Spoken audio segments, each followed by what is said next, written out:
Tadi manakala saya melawat Lenggong Geopark, saya dibagi tahu bahwa sebenarnya di Lenggong ini pernah terjadi kiamat. Jadi kalau terjadi sekali lagi orang Lenggong tak terkejut sebab sudah pernah terjadi. Hadiahkan untuk almarhumah ibu, almarhum ayah, kita dapat, orang tua pun dapat. Assalamualaikum warahmatullahi wabarakatuh.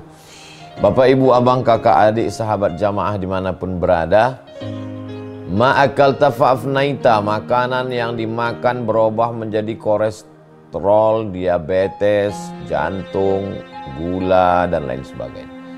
Wa malabista fa'ablaita, yang dibelikan ke pakaian, busuk, lapu, ketinggalan zaman. Wa mata saddaqta fa'amdaita, yang diwakafkan, disedekahkan, itulah yang akan kekal abadi. Rumah besar hanya menjadi kenangan, lapuk, berlumut, tumbang, tinggal. Ada kelas yang dipakai para penghafal Quran, itulah yang kekal abadi, mengalir pahalanya untuk kita.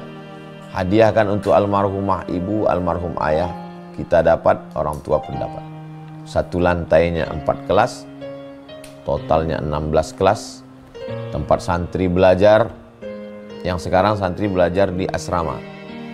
Asrama bisa dibuat kelas, tapi nanti pindahkan ke kelas semua. Mari kita support pembangunan, kirimkan semen, batu bata, kerikil, pasir, besi, dan lainnya melalui rekening BSI 767 7777 227. Sekali lagi 767 7777 227 atas nama Yayasan Pendidikan Hajah Rohana. Konfirmasinya jangan lupa ke nomor berikut 0811 6650 026. Sekali lagi 0811 6650 026. Berkah selalu, barakallahu fikum. Wassalamualaikum warahmatullahi wabarakatuh.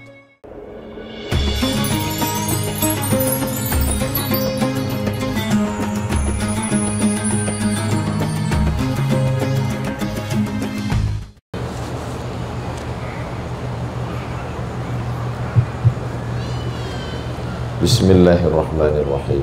Assalamualaikum warahmatullahi wabarakatuh. Alhamdulillah. Allahumma salli ala sayyidina Muhammad ibni Abdillah wa ala alihi wa sahbihi wa man tabi'ahu wa mawala. Yang amat berhormat Datuk Sri Sa'rani bin Muhammad bersama yang amat berbahagia Datin Sri Menteri Besar Perak Darul Rizwan. Yang berhormat Datuk Sri Dr. Syamsul Anwar bin Haji Nasarah bersama yang berbahagia Datin Sri Timbalan Menteri Dalam Negeri merangkap ahli Parlimen Lenggong. Yang berbahagia Datuk Sri Haji Wan Zahidi bin Wan Teh Sahibus Samahah Mufti Negeri Perak. Yang diraikan Profesor Dr. Itu nama saya sendiri. Yang berbahagia Datuk Zakaria bin Sa'ban, Ketua Pengarah Jabatan Immigration Malaysia.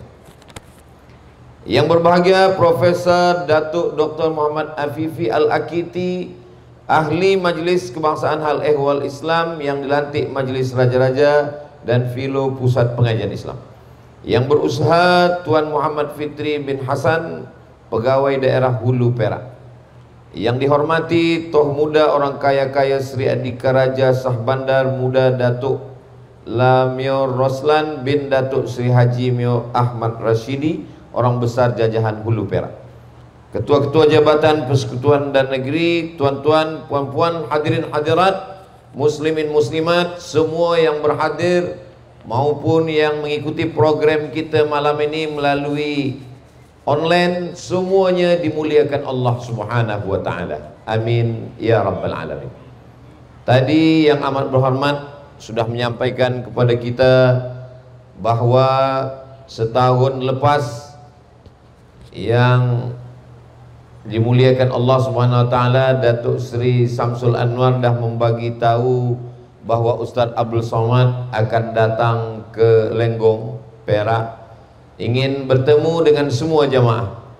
Tapi mungkin ada yang terlupa disampaikan bahwa sebenarnya Datuk Seri bukan hanya ingin membawa Ustadz Somad ingin berjumpa dengan jamaah sekalian, tapi sebenarnya di balik itu semua ingin menunjukkan kepada Ustadz Abdul Somad bahwa ketika Gunung Merapi meletus beribu tahun yang lampau, yang menjadikan satu danau besar di Sumatera, Danau Toba, dan debunya sampai terbang ke India, dan debunya ada yang hinggap di Lenggong. Itulah yang sudah ditunjukkan ke saya tadi ketika saya dibawa melawat Lenggong Geopark.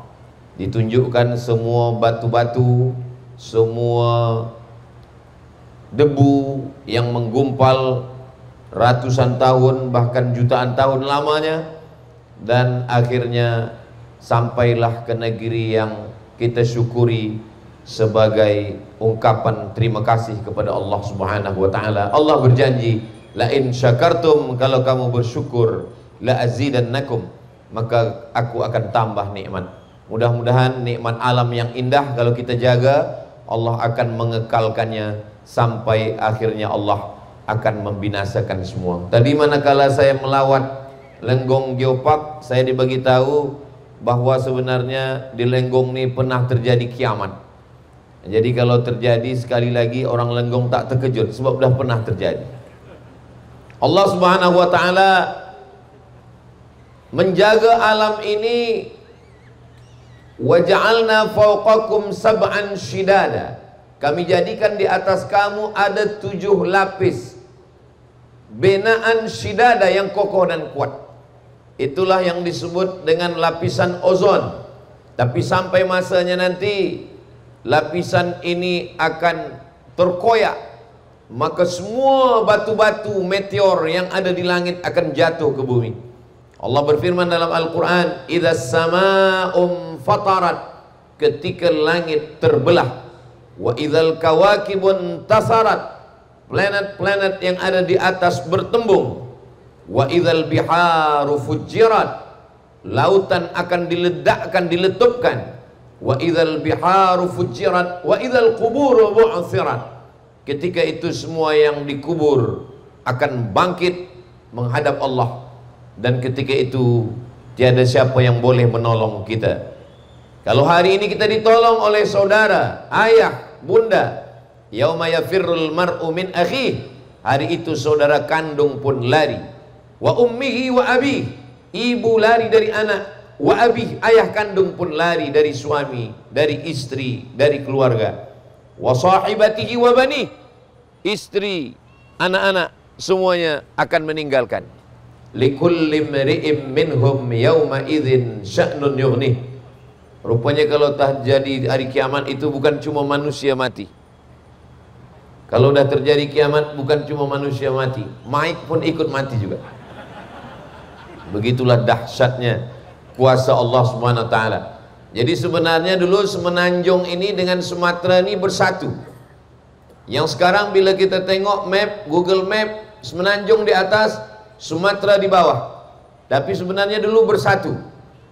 Mana bukti bahwa Semenanjung dengan Sumatera ini dulu satu? Ikan yang ada di Semenanjung ada juga di Sumatera. Tadi bila sampai ke Tasik, saya tanya, banyak orang memancing. Apa ikan yang paling famous? Ikan toman. Itu ada juga tempat saya. Zaman dulu orang takut toman-toman besar. Bila tangan masukkan ke Tasik, ke danau, awas, tangan boleh digigit toman. Budak kecil pun boleh ditangkap toman. Sekarang toman ditangkap orang, habis semua. Maka tak mungkin haiwan itu boleh berkembang kalau tanahnya tak menyatu, lalu kemudian terpisahkan. Begitu juga dengan orang-orang Melayu yang ada di Semenanjung, satu puak, satu suku dengan yang ada di Pulau Sumatera dan yang ada di Borneo, lalu kemudian terpisahkan. Tapi sebenarnya tanah boleh terpisah, negeri boleh terpisah, tapi kita diikat oleh satu ikatan yang amat sangat kuat. Itulah dia ikatan la ilaha illallah Muhammadur Rasulullah sallallahu alaihi wasallam. Kalimatu haqqin 'alaiha nahya, dengan itu kita hidup, wa 'alaiha namutu, dengan itu kita mati. wa biha nub'atsu, dengan itu juga kita nanti akan dibangkitkan di padang mahsyar menghadap Allah Subhanahu wa taala. Kata Nabi sallallahu alaihi wasallam, "Idza waqa'at ala ahadikumul qiyamah."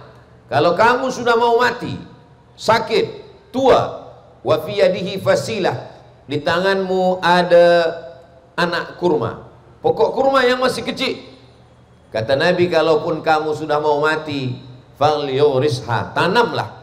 Kenapa kita disuruh menanam pokok kurma padahal kita sudah mau mati? Kita tidak akan bernaung di bawah pokok kurma yang rindang, rimbun. Kita tidak akan mungkin makan buahnya sebab kita dah nak mati. Kenapa Nabi suruh tanamkan? Sebab dalam Islam diajarkan, bila kita tanam, yang dapat manisnya orang lain, tapi kita mendapatkan amal jariah. Maka kita disuruh menjaga alam semesta yang cantik dan indah. Itulah tadi yang dikatakan oleh yang berhormat Datuk Seri. Kata beliau, Ustaz Somad, cuba tengok sekeliling. Kita ini sedang berada di lembah. Di keliling Ustaz ada gunung-gunung, bukit-bukit yang cantik dan indah. Di hadapan Ustaz ada tasik. Maka semua ini terjaga, terpelihara. Di tempat saya sebagian hutan ini sudah habis. Susah ingin menunjukkan kepada anak-anak kita, ini ada pokok kulim, ini ada pokok kayu besi, ini ada pokok macam-macam pokok kayu. Sebab apa? Sebab pokok kayu sudah berganti dengan kelapa sawit. Alhamdulillah, hutan masih terjaga, hutan masih terpelihara. Masa cuti sekolah, masa weekend, ada orang yang membawa anak pergi ke mall, tidak salah, berjalan-jalan, menikmati masa yang indah. Tapi anak-anak kita perlu kita bawa ke hutan untuk melihat masa lalu. Maka tadi saya diperlihatkan, ditunjukkan gambar di Geopark bagaimana anak-anak dibawa untuk menengok masa batu. Zaman dulu orang belum lagi mengenal besi, menggunakan batu sebagai kapak. Jadi kalau anak-anak kita tahu bagaimana susahnya masa lampau, dia akan mensyukuri nikmat yang ada sekarang. Kebanyakan anak-anak sekarang tidak bersyukur, tidak berterima kasih kepada orang tua, tidak bersyukur kepada Allah. Sebab apa? Sebab semuanya mudah, semuanya di hadapan mata. Tapi bila kita tunjukkan macam mana hidup di kampung, macam mana duduk di rumah kayu, macam mana di hutan, macam mana memancing, maka apa yang dilakukan di Lenggong Geopark ini adalah pendidikan yang amat sangat baik.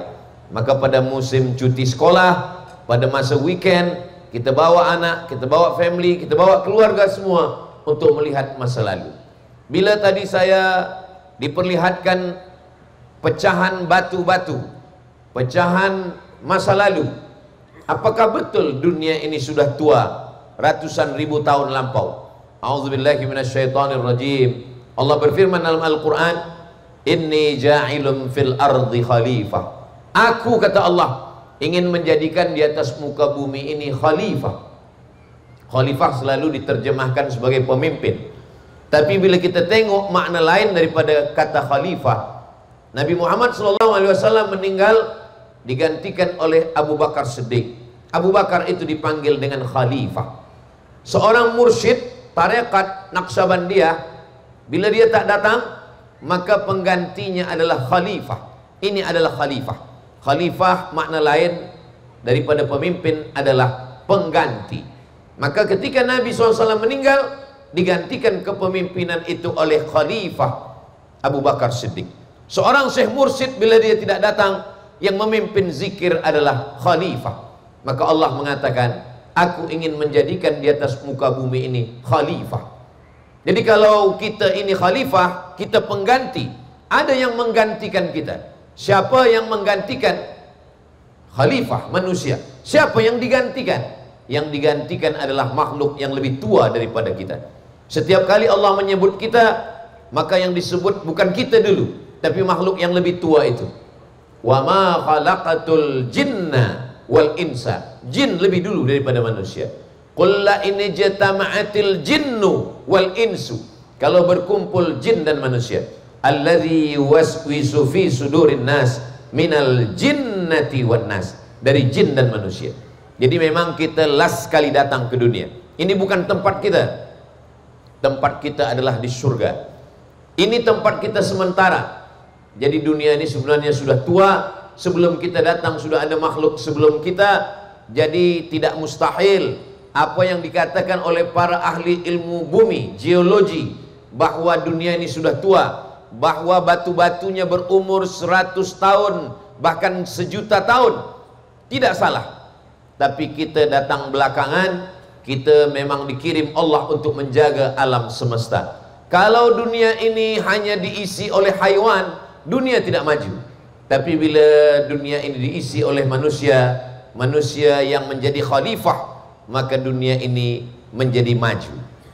Sejahat-jahatnya gajah, gajah hanya mencabut 2-3 pokok kayu. Tapi kalau manusia menjadi jahat, dia boleh menghancurkan hutan. Zaharal fasadu fil barri wal bahri.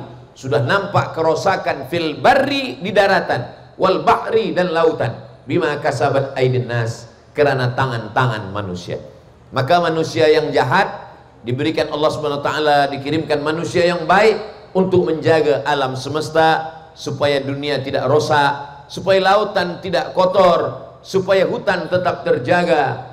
Maka kalau ada orang yang memotong pokok kayu, kata Nabi SAW, man qata'a sidratan, siapa yang memotong sebatang pokok sidir, sawwaballahu ra'sahu finnar, Allah sungkurkan kepalanya ke dalam api neraka.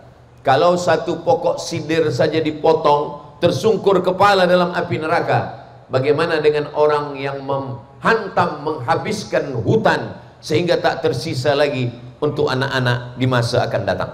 Saya beberapa kali bila datang masa musim panas, hutan terbakar, jerebu di mana-mana, saya diminta untuk menjadi khatib salat istisqa, minta hujan. Saya kalau tazkirah menyambut 1 Muharram, tazkirah Maulidur Rasul, tazkirah Isra Mi'raj, tazkirah Nuzul Quran, saya datang. Tapi kalau untuk menjadi imam dan khatib istisqa, belum pernah sekalipun saya mahu. Bila saya ditanya, kenapa Ustaz tidak mau jadi imam dan khatib istisqa? Ada 2 alasan. Yang pertama, bila hujan tak turun, yang disalahkan imam dan khatib. Yang kedua, kenapa saya tak mau jadi imam dan khatib istisqa? Sebab orang yang memotong hutan ikut juga dia sembahyang istisqa. Padahal orang yang berdosa bukan hanya yang minum khamar, orang yang berdosa bukan hanya yang maaf berzina dan berjudi, tapi ada dosa ketika sudah merusak alam semesta. Orang yang berzina, mohon maaf, yang dia rusak hanya 1 perempuan.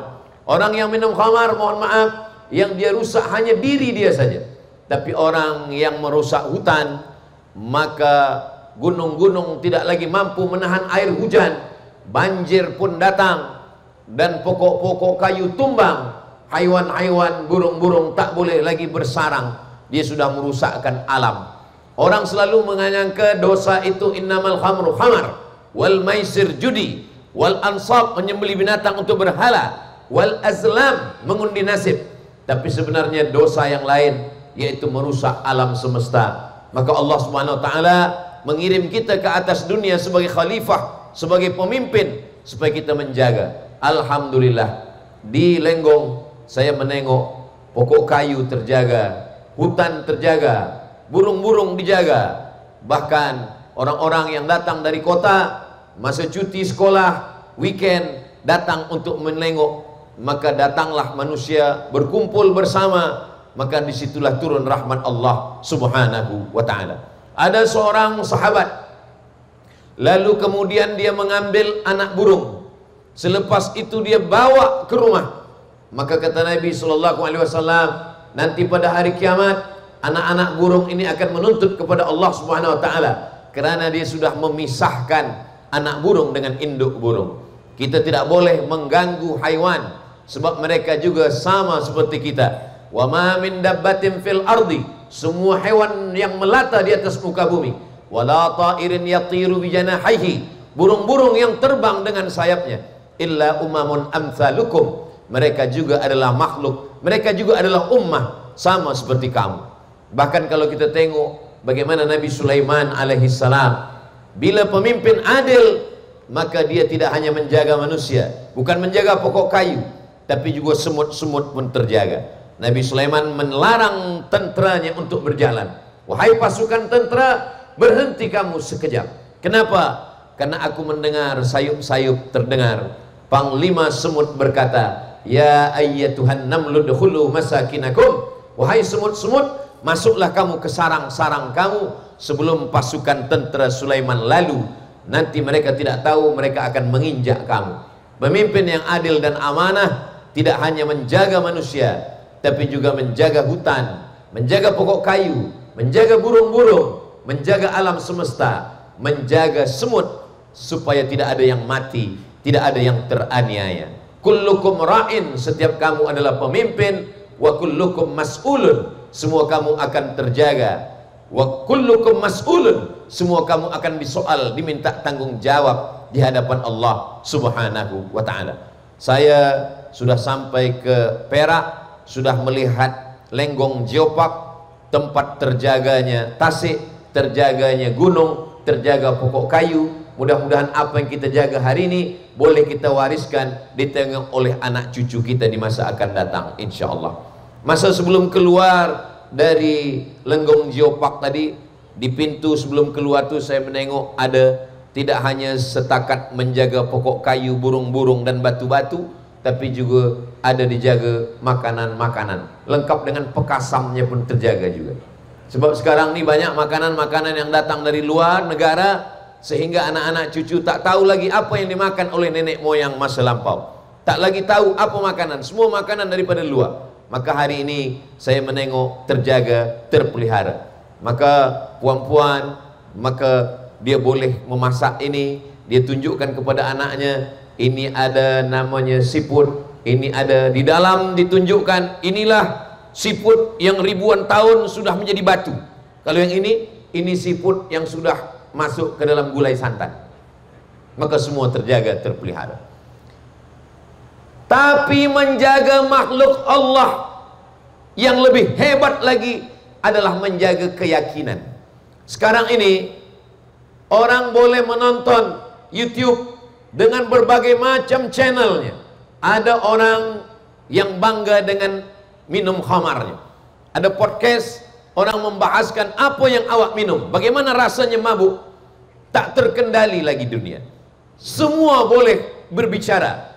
Zaman dulu seorang ulama melarang muridnya, jangan baca kitab ini, jangan tonton ini, jangan dengarkan si fulan. Tapi hari ini semua orang boleh menonton, boleh mendengar, boleh membaca apa yang dia baca. Kalau saya bersama dengan para pelajar-pelajar penuntut, lalu saya katakan jangan baca kitab ini, maka mereka akan bertanya, apa nama judul tajuk kitab itu Ustaz?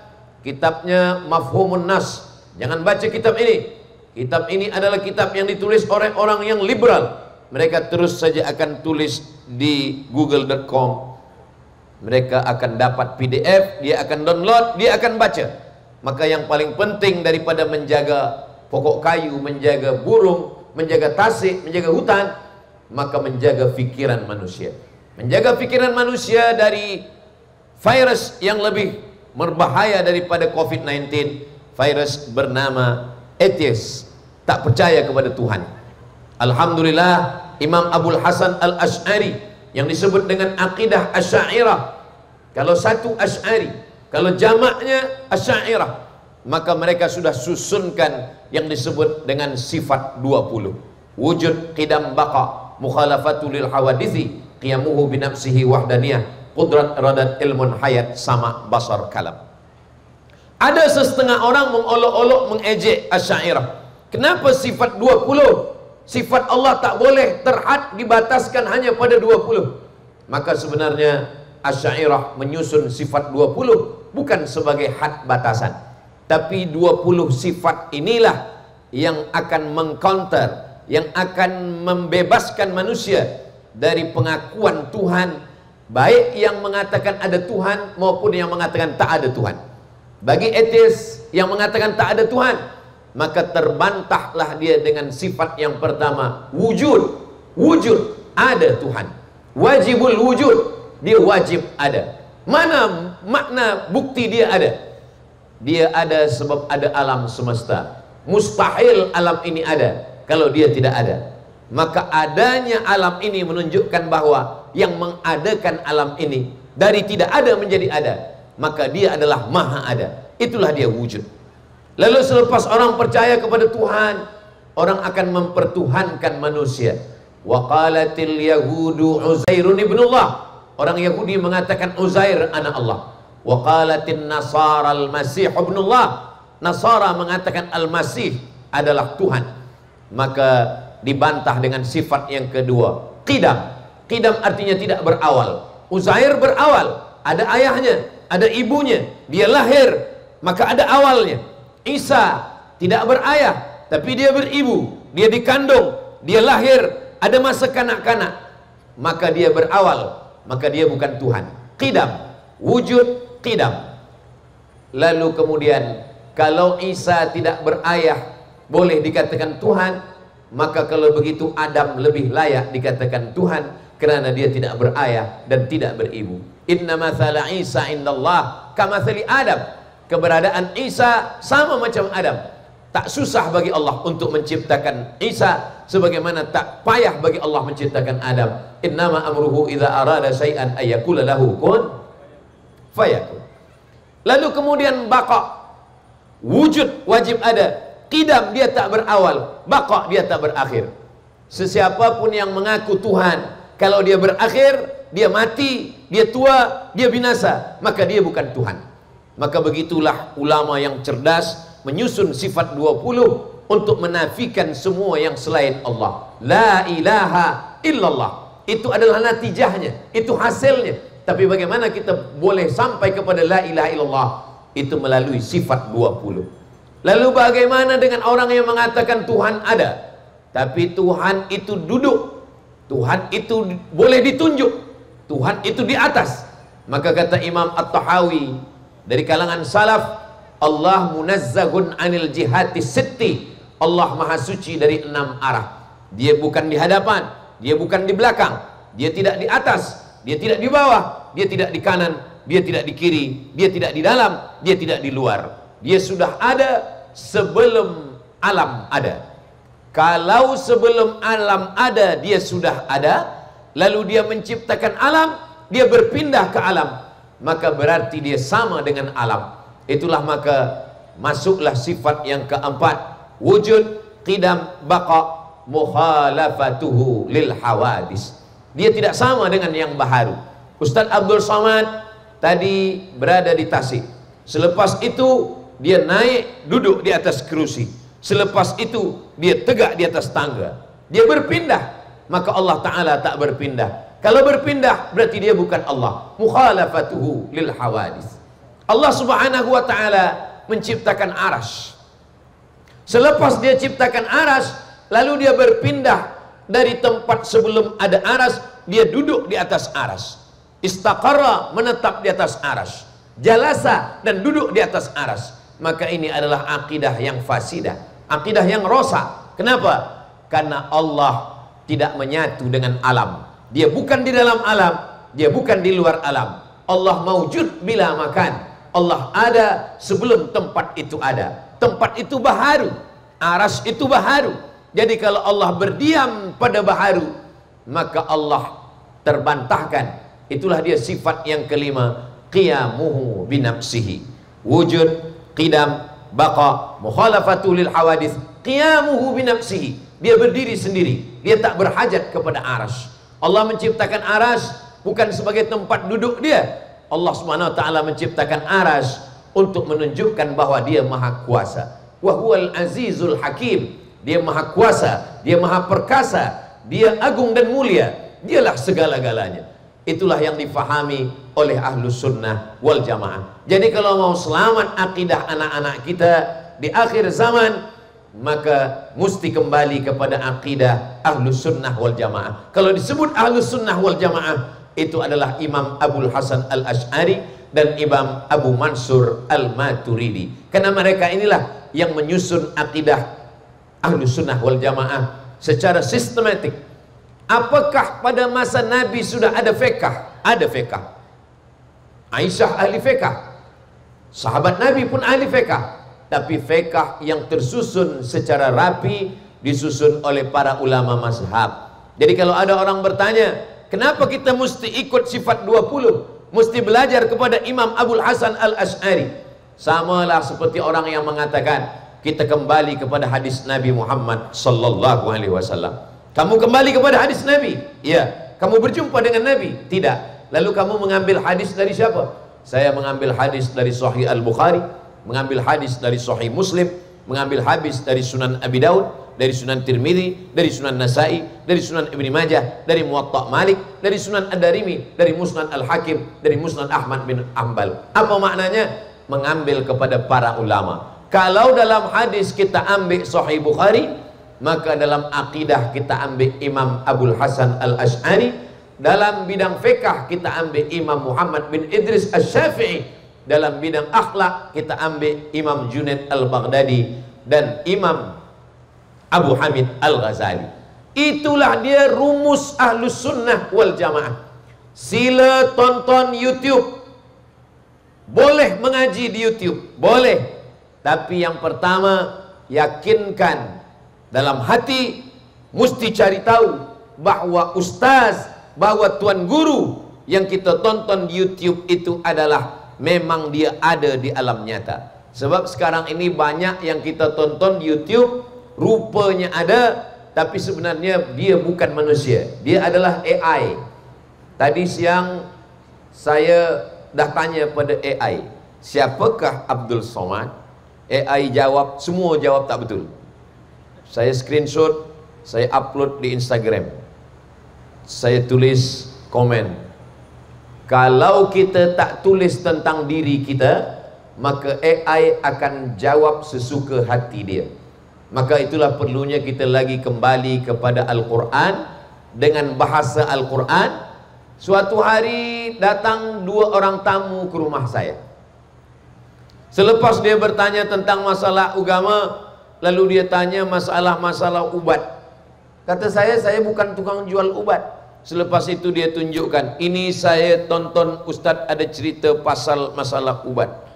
Saya kata ini bukan saya, tapi mukanya muka Ustadz. Memang muka saya, suara saya, tapi saya tak pernah cakap macam ini. Siapa ini? Ini adalah AI.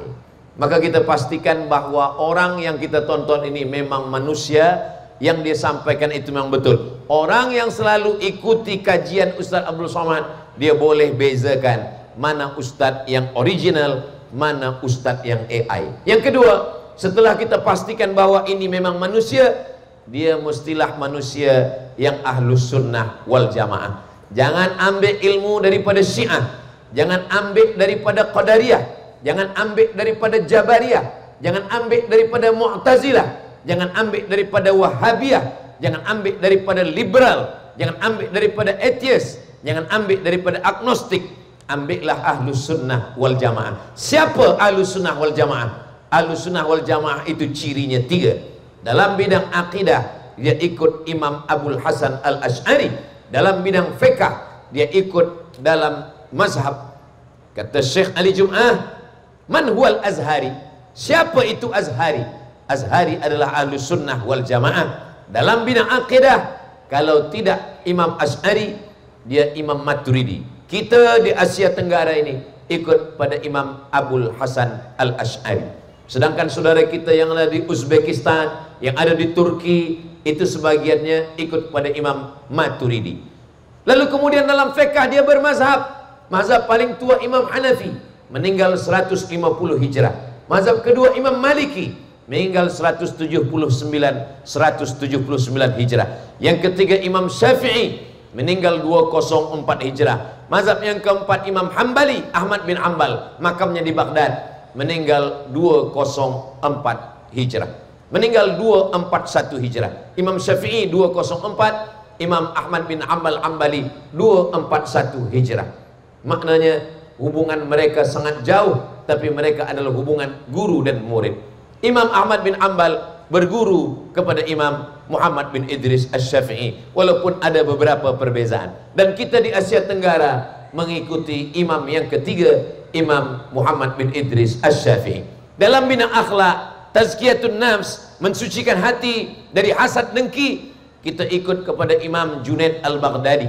Maka kalau datang yang mengajarkan tasawuf, maka tasawuf, standard tasawuf kita adalah tasawufnya Imam Abu Hamid Al-Ghazali, Imam Junaid Al-Baghdadi. Selepas itu diteruskan oleh Imam Abu Hamid Al-Ghazali dalam kitab Ihya Ulumuddin. Maka saya selalu sampaikan, imam masjid, para khatib, guru agama Islam, maka paling tidak dalam sepekan ajarkanlah 3 di masjid. Akidah sifat 20, fiqh mazhab Syafi'i, dari kitab yang paling kecil Matan Takrib, baca syarahnya Fathul Qarib, baca Fathul Qarib pun jadilah. Selepas itu dalam bidang akidah, dalam bidang akhlak, maka akhlak ini Imam Abu Hamid Al-Ghazali. Kalau kitab Ihya Ulumuddin terlalu besar, 4 juzuk, 4 jilid, maka sudah diringkaskan oleh Habib Umar bin Hafiz, atau yang dikhulasahkan, disingkatkan, diringkaskan oleh Syekh Jamaluddin Al-Qasimi. Dulu kami di pondok baca kitab Mau'izatul Mu'minin min Ihya Ulumuddin. Kalau yang 3 ini terjaga, maka insya Allah terjaga alam, terjaga pokok kayu, terjaga tasik, terjaga danau, terjaga kayu-kayu dan batu-batu, maka terjagalah fikiran manusia. Sebab manusia ini kalau tidak kita jaga dengan akidah Ahlussunnah wal Jamaah, dia boleh terpesong dalam ekstrim. Apa itu? Takfiri, mengkafirkan orang.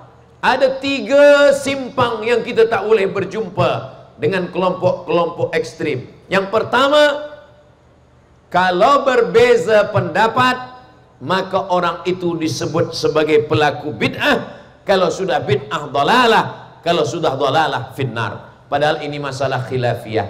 Masalah melafazkan niat usalli fardal maghribi 3 raka'atin adaan ma'muman lillahi ta'ala. Masalah melafazkan niat puasa nawaitu shauma ghadin an ada'i fardhi syahr Ramadan hadhihi sanati lillahi ta'ala. Masalah mentakzimkan Nabi dengan Maulidur Rasul, membaca Maulid Al-Barzanji, membaca Maulid Simtud Durar, membaca Maulid Ad-Daibai, membaca Maulid Burdah, maka ini adalah masalah khilafiyah. Masalah khilafiyah, apa kata Al-Imam Asy-Syahid Hasan Al-Banna? Nata'awan fima ittafaqna wa nata'adzar fima ikhtalafna. Mari kita bekerja sama pada perkara-perkara yang kita sepakat, dan kita berlapang dada menerima perbezaan. Tapi mereka yang takfiri tak boleh berbeza. Kalau berbeza, maka berbeza dengan dia berarti pelaku bid'ah. Kalau sudah bid'ah, dhalalah. Kalau sudah dhalalah, finnar. Maka hati-hati yang suka kepada membid'ahkan. Ahlul bid'ah, Maulid Nabi bid'ah, Isra Mi'raj bid'ah, Nuzul Quran bid'ah, Maulidur Rasul bid'ah, mengatakan Sayyidina bid'ah, menambahkan lafaz Sayyidina bid'ah. Maka ketika engkau mengatakan bid'ah kepada saudaramu, berarti engkau sudah mengatakan hai pelaku bid'ah, hai dhalalah, hai finnar, masuk ke dalam neraka jahanam. Simpang kedua yang kita tak boleh bersama dengan takfiri adalah memusyrikkan orang beriman. Mereka mengatakan siapa saja yang bertawassul dengan Nabi, bertawassul dengan Imam Abdul Qadir Al-Jilani, bertawassul dengan Syekh Bahauddin An-Naqsyabandi, bertawassul dengan wali-wali Allah, maka orang yang bertawassul adalah syirik. Maka ketika saya mensyirikkan orang lain, berarti kita sama dengan mengatakan kamu adalah sama dengan Abu Jahal dan Abu Lahab, karena sudah syirik mempersekutukan Allah Subhanahu wa ta'ala. Padahal masalah tawassul ini adalah pada bidang khilafiyah. Sebelum Nabi lahir mereka sudah bertawassul. Apa kata Allah dalam Al-Quran? Wa kanu min qablu yastaftihuna 'alal ladzina kafaru. Orang Yahudi kalau mereka berperang melawan orang kafir, Bani Ghatafan, mereka bertawassul dengan menyebut nama Nabi Muhammad sallallahu alaihi wasallam. Ya Allah, berkat Nabi yang akan kau kirim di akhir zaman, menangkanlah kami melawan Bani Ghatafan. Itulah yang diabadikan Allah dalam Al-Quran. Wa kanu min qablu yastaftihuna 'alal ladzina kafaru. Yastaftihun artinya talabul fath, minta menang, menangkan kami. Sebelum Nabi Muhammad ada, mereka sudah bertawassul. Kalau sebelum ada boleh bertawassul, apalagi selepas dia ada. Nabi Muhammad sebelumnya tidak ada, lalu kemudian dia menjadi ada selepas tidak ada. Sesungguhnya zahirnya saja yang tidak ada, tapi batinnya dia tetap ada. Kalau Nabi Muhammad itu tidak ada, untuk apa kita tegak di depan kuburnya dan berkata assalamu alayka ya Rasulullah? Abdullah bin Umar bin Khattab, anak Umar bin Khattab, bila dia balik dari berniaga, balik dari luar kota, dia tidak balik ke rumah menjumpai anak istrinya, tapi dia tegak di hadapan makam Rasulullah dan berkata assalamu alayka ya Rasulullah. Kita pun dalam sembahyang mengatakan assalamu alayka ayyuhan nabiyyu wa rahmatullahi wa barakatuh. Apa kata Syekh Yusuf dalam kitab Al-Mawsu'ah Al-Yusufiyah fi Adillatis Sufiyah? Sesungguhnya orang yang bertawassul dengan Syekh Abdul Qadir Al-Jilani, kami bertawassul kepada engkau ya Allah, berkat Syekh Abdul Qadir Al-Jilani, berkat Syekh Abdul Hasan Asy-Syazili, berkat Syekh Bahauddin An-Naqsabandi, berkat Syekh Abdullah Syattari. Mereka bukan bertawassul dengan jasadnya, mereka bertawassul dengan kemuliaannya, tentang kewalian mereka. Maka Imam An-Nawawi, imamnya ahli hadis, imamnya ahli fiqh, mengakui kewalian dan karamah-karamah yang ada pada Syekh Abdul Qadir Al-Jilani. Maka ketika saya berdoa, ya Allah, aku bertawassul kepada engkau berkat kemuliaan Syekh Abdul Qadir Al-Jilani, bukan menyembah kubur Syekh Abdul Qadir Al-Jilani, bukan bertawassul kepada badannya, tapi bertawassul kepada amal solehnya dan kemuliaannya di hadapan Allah Subhanahu wa ta'ala. Allahumma inni atawassalu ilaika bihaqqi nabiyyika Muhammad. Ya Allah, aku bertawassul kepada engkau, memohonnya kepada Allah berkat kemuliaan kedudukan Nabi Muhammad, ampunkanlah dosaku. Yang berdoa itu adalah Nabi Adam alaihissalam.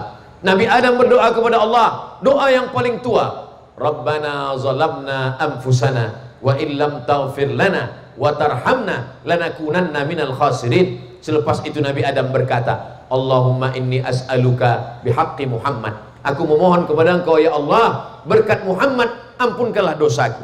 Muhammad belum ada wujudnya, belum ada Muhammad sallallahu alaihi wasallam dalam bentuk darah, daging, badan. Belum lagi menikah Abdullah dengan Aminah, belum lagi menikah kakek datuknya, belum lagi menikah neneknya.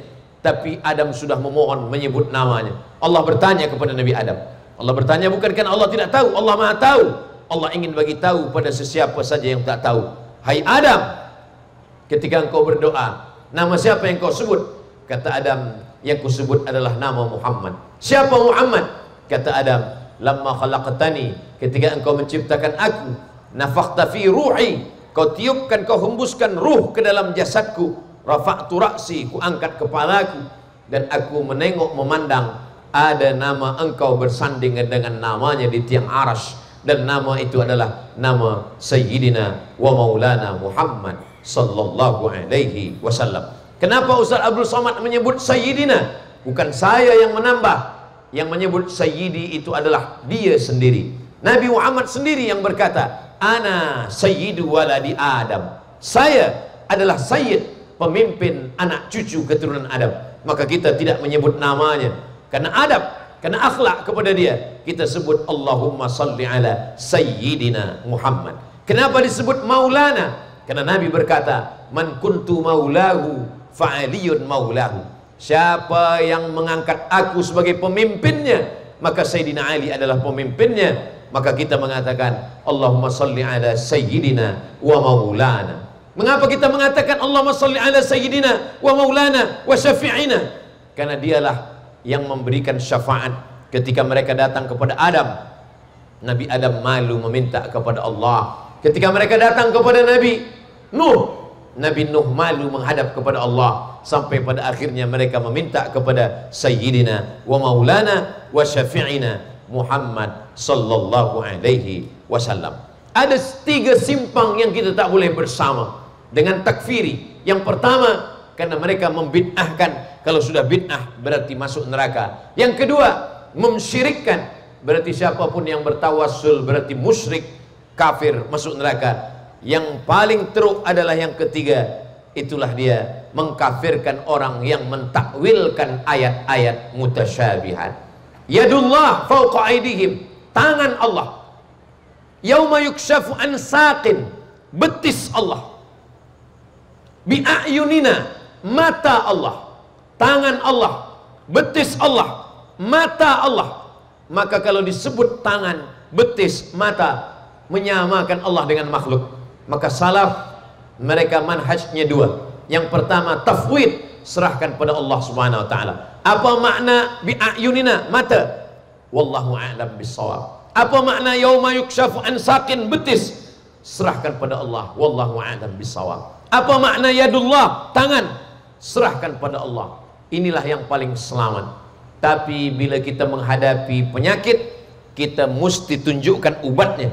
Bila berhadapan dengan mujassimah, orang yang menjisimkan Allah, memfisikkan Allah, menyamakan Allah dengan makhluk, maka obatnya adalah takwil. Maka salaf mentakwil. Takwil itu bukan mazhab Imam Asy'ari. Takwil adalah mazhab salaf. Karena Imam Bukhari pun mentakwil. Apa kata Imam Bukhari dalam Sahih Al-Bukhari? Kullu syai'in halikun illa wajhah.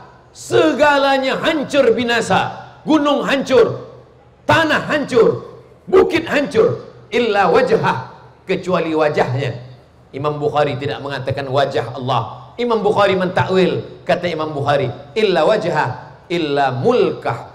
Wajhah ditakwilkan Imam Bukhari maknanya adalah mulkah, kuasa Allah Subhanahu wa taala. Jadi Imam Bukhari pun mentakwil. Imam Malik bin Anas mentakwil. Apa? Ketika Allah turun sepertiga malam, turun dari atas ke bumi, maka kata Imam Malik, yang turun itu adalah tanazzala amruhu, bukan nazala dhatuhu. Karena mustahil Allah naik turun, pergi, datang. Allah Subhanahu wa ta'ala amma yasifun. Allah maha suci dari sifat-sifat makhluk yang disematkan, yang disandingkan kepada Allah. Allah itu qadim, Allah itu maha suci. Itulah kenapa selepas menyebut nama Allah, kita menyertakan Allahu Subhanahu wa ta'ala, maha suci dia daripada sifat-sifat makhluk. Nah, takfiri mengatakan siapa yang mentakwil ayat mutasyabihat, maka berarti dia ta'til, dia sudah meniadakan ayat itu, maka dia kafir. Ini adalah takfiri yang boleh merosakkan persatuan umat. Umat yang ingin menjaga alam semesta, yang ingin menjaga ukhuwah persaudaraan, dirosakkan dengan perkara bid'ah, dirosakkan dengan mensyirikkan, membid'ahkan, dan yang paling teruk adalah mengkafirkan. Inilah bakal yang berterusan akan menjadi takfiri yang boleh menghancurkan persatuan umat. Insya Allah dengan terkawalnya negeri, dengan adanya tauliyah, maka Ustaz Abdul Somad tadi Sahibus Samahah memberikan tauliyah bahwa yang boleh memberikan tazkirah di negeri Perak Darul Rizwan hanyalah orang-orang yang memiliki tiga dalam bidang akidah Ahlus Sunnah wal Jamaah Imam Abdul Hasan Al-Asy'ari, dalam bidang fiqh bermazhab, bukan terus saja mengambil dari Quran, dan dalam bidang akhlak berakhlakul karimah seperti yang sudah disusunkan oleh Imam Abu Hamid Al-Ghazali. Begitulah kita menjaga anak-anak kita. Sebab anak kita tonton handphone, dia tengok ada kajian-kajian dari TikTok, dari YouTube, dari FB, dari grup-grup WhatsApp. Maka kalau kita kawal anak-anak kita ini, kita khawatirkan dia akan membid'ahkan ibu bapanya, dia akan mensyirikkan nenek moyangnya, dia akan mengkafirkan orang yang tidak kafir. Siapa yang mengkafirkan saudaranya ya kafir, padahal saudaranya itu tidak kafir, maka kekafiran itu akan kembali kepada dirinya. Berapa banyak orang sudah mengkafirkan hanya masalah takwil, berapa banyak orang sudah membid'ahkan hanya pada perkara yang berbeza pendapat dalam masalah definisi, ta'rif daripada bid'ah. Begitulah Allah Subhanahu wa ta'ala menjaga kita sampai hari ini. Maka tabligh tazkirah kita malam ini, pertama menjaga alam semesta, yang kedua menjaga manusia, yang ketiga adalah menjaga negeri. Negeri ini bernama Perak Darul Rizwan. Ridwan diambil dari kata ridha, Yang paling tinggi derajah manusia adalah ridha. Itulah mengapa bila salat tarawih kita menyebut Al-Khalifatul Awwal Sayyiduna Abu Bakrin As-Siddiq, lalu jamaah semua menyambut radhiyallahu an. Ridha, Allah meridainya. Ridha lebih tinggi daripada profesor, lebih tinggi daripada semua yang dilekatkan manusia. Itu semua hanyalah buatan manusia, tapi yang datang dari Allah adalah ridha. As-sabiqunal awwalun, mereka dulu yang masuk Islam, minal muhajirin, dari muhajirin, wal ansar, yang ansar menolong muhajirin yang pindah dari kota Makkah, Abu Bakar, Umar, Uthman, Ali, Talha, Zubair. Sedangkan yang menunggu di Madinah, mereka adalah ansar, dari kata nasara, nasir, ansar, yang menolong. Maka mereka ini semuanya, kata Allah, radhiyallahu an, mereka diridhai. Kita setiap kali disebut nama sahabat, Abu Hurairah radhiyallahu an, Aisyah radhiyallahu anha, Abu Bakar radhiyallahu an, itu membezakan kita dengan Syiah. Sebab Syiah mereka melaknat sahabat. Abu Bakar mereka katakan laknatullah alaih, Umar mereka katakan laknatullah alaih. Maka bila kita tengok masjid, di mimbar ada ditulis Abu Bakar, Umar, Uthman, Ali radhiyallahu an. Itu salah satu ciri sifat daripada ahlus sunnah wal jamaah, menyayangi sahabat Nabi, memuliakan keluarga Nabi, alihi tayyibin at-tahirin wa ashabihil mayamin. Kita selalu memuliakan duanya. Cinta kepada sahabat Nabi tidak membuat kita benci kepada keluarga Nabi. Cinta kepada keluarga Nabi tidak membuat kita memusuhi sahabat Nabi.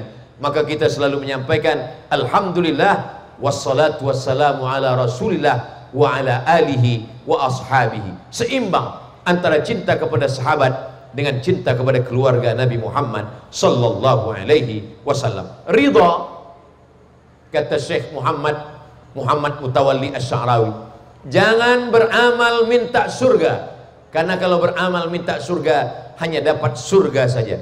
Tapi beramallah minta ridha, karena kalau minta ridha dapat ridha, surga pasti sudah di tangan. Maka kata Allah Ta'ala kepada Nabi Muhammad, wala sawfa yu'tika rabbuka fatarda, apapun akan diberikan Allah kepada engkau, fatarda, kalau engkau ridha. Apa itu ridha? Ulama mendefinisikan ridha, maknanya adalah sururul qalbi bimururil qadha, hati tetap tenang dan bahagia ketika takdir berlaku pada manusia. Maka kita pagi-pagi sebelum matahari terbit, sebelum kita keluar rumah, sebelum kita ke office, ke kebun, ke sungai, ke laut, ke jalan, kita katakan raditu billahi rabba, aku ridha engkau Tuhanku, wa bil islami dina, aku ridha Islam agamaku, wa bi Muhammadin nabiyya wa rasula, aku ridha Nabi Muhammad sebagai nabi dan rasulku, wa bil Qur'ani imama, aku ridha Quran sebagai imamku, pemimpinku. Apa kata Allah? Kita ridha. Tinggalkan dunia, cari akhirat, kita ridha. Apapun yang dikatakan Allah, kita ridha. Beriman kepada takdir baik, takdir buruk, kita ridha. Ridwan, Darur Ridwan, tempat orang-orang yang mendapatkan ridha Allah subhanahu wa ta'ala. Tentulah nama ini bukan setakat nama, tapi ada hikmah di balik nama itu semua. Darur Ridwan, tempatnya ridha Allah subhanahu wa ta'ala. Dalam Islam nama adalah doa, doa supaya mendapatkan keridhaan Allah subhanahu wa ta'ala. Orang kalau sudah diridhai Allah, maka semua dia dapatkan. Itulah maka ketika kita tawaf, kita tidak minta surga. Surga kita minta selepas ridha. Allahumma inna nas'aluka ridhaka wal jannah. Karena kalau dapat jannah belum tentu dapat ridha, tapi kalau dapat ridha maka sudah pasti dapat jannah. Itulah mengapa dari rukun Yamani ke Hajar Aswad, Rabbana atina fid dunya hasanah wa fil akhirati hasanah wa qina adzabannar.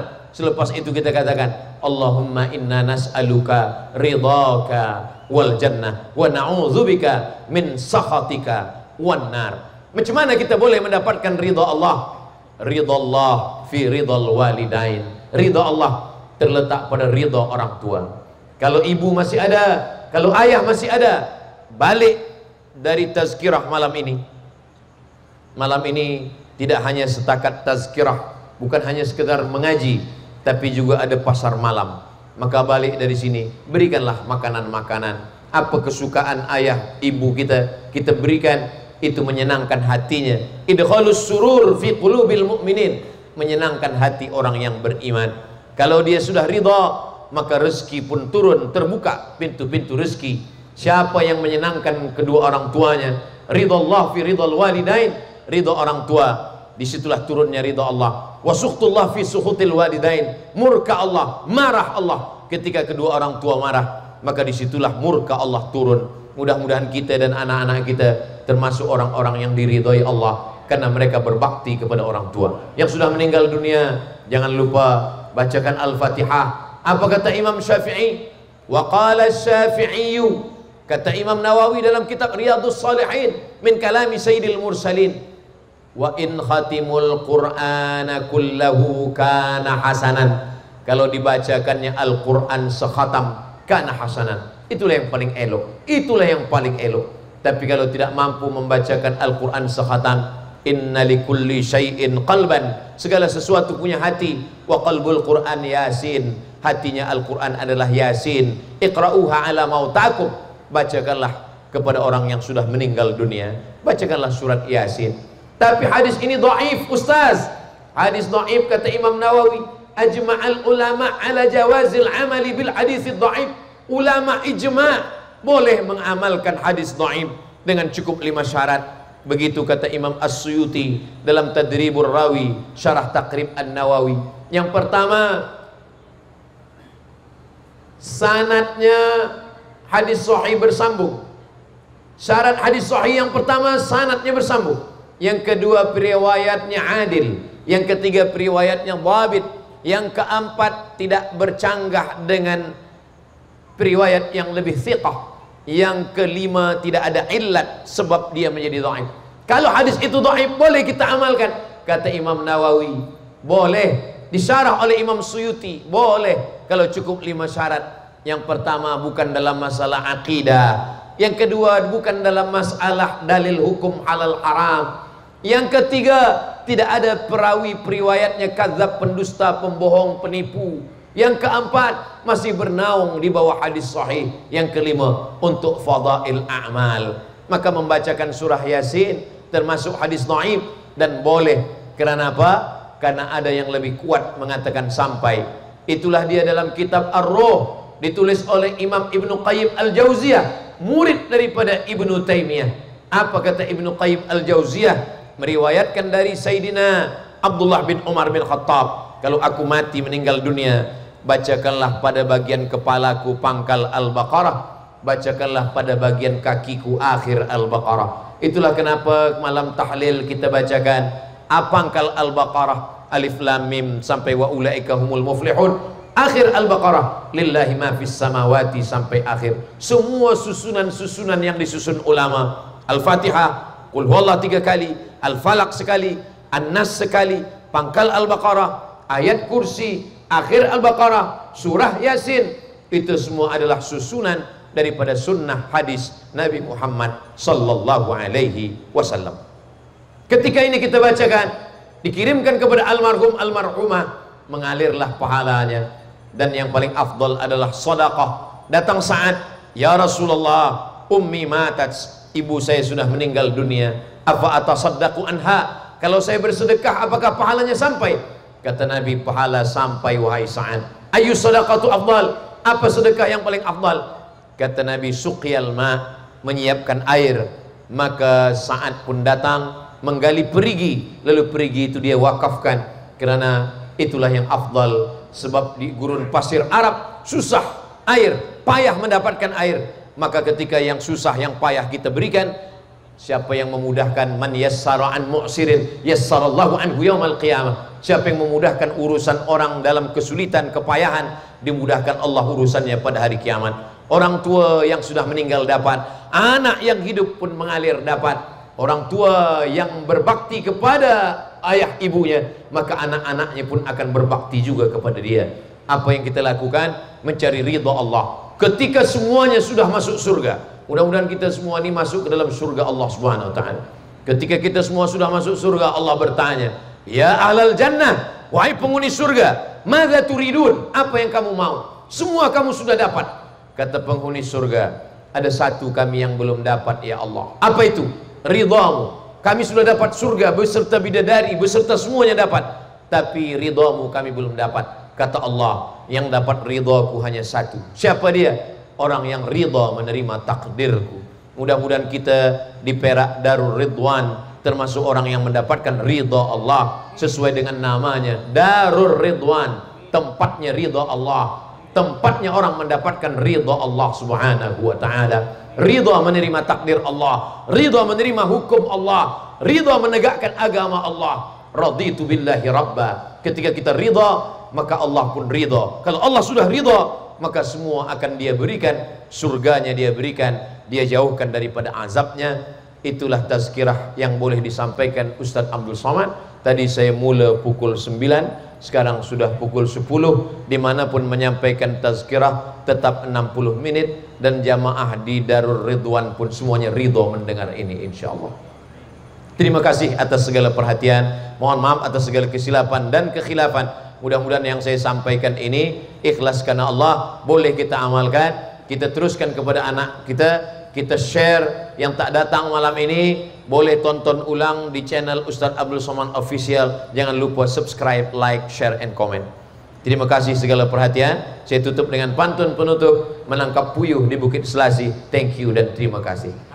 Aqulu qawli hadza astaghfirullah li wa lakum. Barakallahu fikum. Subhanakallahumma wa bihamdika asyhadu an la ilaha illa anta astaghfiruka wa atubu ilaik. Wa sallallahu ala sayyidina Muhammad wa ala alihi washabbihi wasallam. Walhamdulillahi rabbil alamin. Wassalamualaikum warahmatullahi wabarakatuh. Hadiahkan untuk almarhumah ibu, almarhum ayah, kita dapat, orang tua pun dapat. Assalamualaikum warahmatullahi wabarakatuh. Bapak, ibu, abang, kakak, adik, sahabat jamaah dimanapun berada, ma'akal tafa'afnaita, makanan yang dimakan berubah menjadi kolesterol, diabetes, jantung, gula, dan lain sebagainya. Wa malabista fa'ablaita, yang dibelikan ke pakaian, busuk, lapu, ketinggalan zaman. Wa matasaddaqta fa'amdaita, yang diwakafkan, disedekahkan, itulah yang akan kekal abadi. Rumah besar hanya menjadi kenangan, lapuk, berlumut, tumbang, tinggal. Ada kelas yang dipakai para penghafal Quran, itulah yang kekal abadi, mengalir pahalanya untuk kita. Hadiahkan untuk almarhumah ibu, almarhum ayah, kita dapat, orang tua pun dapat. Satu lantainya 4 kelas, totalnya 16 kelas, tempat santri belajar. Yang sekarang santri belajar di asrama. Asrama bisa dibuat kelas, tapi nanti pindahkan ke kelas semua. Mari kita support pembangunan, kirimkan semen, batu bata, kerikil, pasir, besi, dan lainnya melalui rekening BSI 767 7777 227. Sekali lagi 767 7777 227 atas nama Yayasan Pendidikan Hajah Rohana. Konfirmasinya jangan lupa ke nomor berikut 0811 6650 026. Sekali lagi 0811 6650 026. Berkah selalu, barakallahu fikum. Wassalamualaikum warahmatullahi wabarakatuh.